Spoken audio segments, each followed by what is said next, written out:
আজকে দুপুরে লাঞ্চে এই রেসিপিটি আজকে আমি বানিয়ে ফেলেছি। আমি বাড়িতে একাই ছিলাম, ভাবলাম কি রান্না করি, তাই ভাত তরকারিতে না গিয়ে এই রেসিপিটি বানিয়ে ফেললাম। দারুণ দুর্দান্ত, খুব মজাদার একটি খাবার।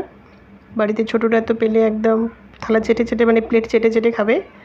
আর আমি তো এক নিমিষে 1 মিনিটে প্লেট ফাঁকা করে দিয়েছি। দুর্দান্ত খাবারটি, খুবই সুন্দর, মানে দারুণ, ভাবা যায় না। তো বাড়িতে একবার হলেও আপনারা বানিয়ে খাবেন। তো দেখুন কি করে বানিয়েছি। তো সর্বপ্রথম একটি প্যানে আমি জল নিয়ে নিয়েছি 1 কাপ, তাতে দিয়ে দিয়েছি সাদা তেল আর দিয়ে দিয়েছি লবণ, মানে স্বাদ অনুযায়ী দিয়ে লবণটা দিয়ে একটু নাড়িয়ে নিয়েছি। নাড়িয়ে নেওয়ার পর দিয়ে দিয়েছি আমি সুজি। আমি একাই ছিলাম তাই জাস্ট একটু অল্প করে, মানে 2 চামচ, ওই কাপ হিসাবে নিতে গেলে ওই 1 কাপের মতনই সুজি নিয়েছি। সুজিটা জলটা ফোটানোর দরকার নেই, একটু গরম হলেই হবে। তো সুজিটা দিয়ে নাড়িয়ে নিচ্ছি যতক্ষণ না পর্যন্ত একটা ডো তৈরি হবে। এই রেসিপিটি করতে আবার সত্যি সত্যি বলছি 5 থেকে 6 মিনিট সময় লেগেছে। খুব ফাস্ট বানানো যায়, খুব তাড়াতাড়ি হয়ে যায়, আর খেতেও খুব দুর্দান্ত। বাড়িতে যদি কেউ অসুস্থ থাকে তাকেও এই রেসিপিটি আপনারা বানিয়ে খাওয়াতে পারেন, মুখের টেস্ট আসবে, আর ছোট বড় সকলেই খুব ভালোবাসবে। দারুণ দারুণ খাবার, সত্যি বলছি। ডো বানানো হয়ে গেছে। ডো বানিয়ে নেওয়ার পর আমি নামিয়ে নেব। নিয়ে কিছুক্ষণ পরে 2 মিনিটের মতো রেখেছিলাম ঠান্ডা হওয়ার জন্য। ততক্ষণে আমি অন্যদিকে একটি পাত্রে জল বসিয়ে দিয়েছি জল গরম হওয়ার জন্য।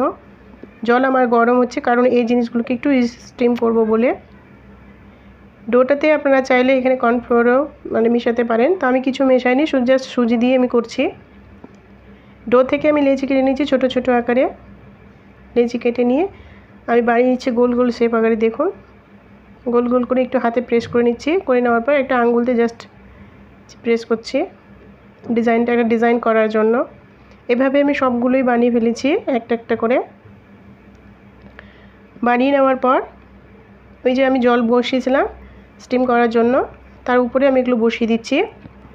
বেশিক্ষণ স্টিম করার দরকার নেই, ফুটন্ত জলে জাস্ট 1 মিনিট, 1 থেকে 1.5 মিনিট, হার্ডলি 2 মিনিট এটা স্টিম করলেই চলবে। আর আমি নামিয়ে নিয়েছিলাম, নামিয়ে আমি এই বাসনের উপরেই বসিয়ে রেখে দিয়েছিলাম। অন্যদিকে আমি একটা পাত্র চাপালাম, তাতে দিয়েছি একটু তেল, সর্ষের তেল দিয়েছিলাম আমি। এখানে দিয়েছি গোটা জিরে আর দিয়ে দিচ্ছি সর্ষে। এখানে আমি সাদা সর্ষেটা দিয়েছি, আপনারা চাইলে কালো সর্ষেটাও দিতে পারেন। আর পুদিনা আমি এখানে দিয়েছি কারি পাতা। দিয়ে দেওয়ার পর দিয়ে দিয়েছি এখানে পেঁয়াজ কুচি। পেঁয়াজগুলো একটু মোটা মোটা করে কেটেছি, যাতে করে একটু মুখে দাঁতে যেন পড়ে, খাওয়ার সময় ভালো লাগবে। আর এখানে পেঁয়াজটাকে আমি খুব ভাজিনি, জাস্ট হালকা করে একটু সটি করে নিয়েছি। আর কাঁচা দিয়েছি কাঁচা লঙ্কা দিয়ে ভালো করে একটু নাড়িয়ে নেওয়ার পর এখানে দিয়ে দিয়েছি সয়া সস। আপনারা হয়তো অনেকে এই রেসিপি বানান, কিন্তু সেখানে হয়তো সয়া সস বা টমেটো সস ইউজ করেন না। আমি কিন্তু করেছি সয়া সস, একটু নিজে খাবো, একটু ভালো লাগবে। তো যাই হোক, নতুন করে একটু ট্রাই করলাম। এই রেসিপিটি সত্যি বলছি কোথাও ইউটিউবেও আপনারা যদি সার্চ করেন পাবেন না, আমি যেভাবে বানিয়েছি। যাই হোক, তো সয়া সস দিয়ে নাড়িয়ে নিচ্ছি। নাড়িয়ে নেওয়ার পর আমি এখানে অ্যাড করে দেবো কিছু টমেটো সস।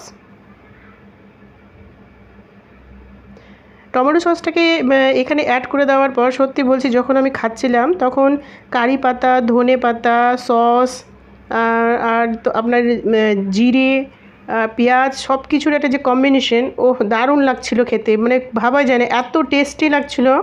মনে হচ্ছে আমি প্রতিদিনই যদি পাই 2 বেলা 3 বেলা আমি খেয়ে ফেলবো। তো যাই হোক, আমি এখানে চিলি ফ্লেক্স কিছুটা দিয়ে দিয়েছিলাম। দিয়ে দেওয়ার পর দিয়ে দিলাম টমেটো সস, দিয়ে একটু ভালো করে আবার নাড়িয়ে নেব। আমি যেহেতু কাঁচা লঙ্কা এখানে ব্যবহার করেছি, আপনারা চাইলে ছোটোরা খেলে চিলি ফ্লেক্সটা নাও দিতে পারেন। তো যেহেতু আমি নিজে খাবো বলে আমি দিয়েছি একটু বেশি করে। দিয়ে ধনে পাতা শেষে আমি ধনে পাতা দিয়েছি। ধনে পাতা দিয়ে হালকা করে একটু জাস্ট নাড়িয়ে নিয়েছি, নিয়ে বেশ প্লেটে সার্ভ করে নিয়েছি। তো আপনারাও একবার হলেও বানিয়ে খাবে, সত্যি বলছি। আর বানিয়ে খেয়ে কেমন লাগলো খেতে, সেটা অবশ্যই কমেন্ট করে জানাবেন। কে কে এই রেসিপিটি, আমার রেসিপিটি দেখে কে কে বাড়িতে বানাচ্ছেন তারা অবশ্যই কমেন্ট করে জানাবেন, আর খেতে কেমন লাগলো। তো আমার তো খুব ভালো লেগেছে, আশা করবো আপনাদেরও খুব ভালো লাগবে। তো আবার দেখা হবে নতুন রেসিপিতে। আজকের জন্য এটুকুই, খোদা হাফেজ।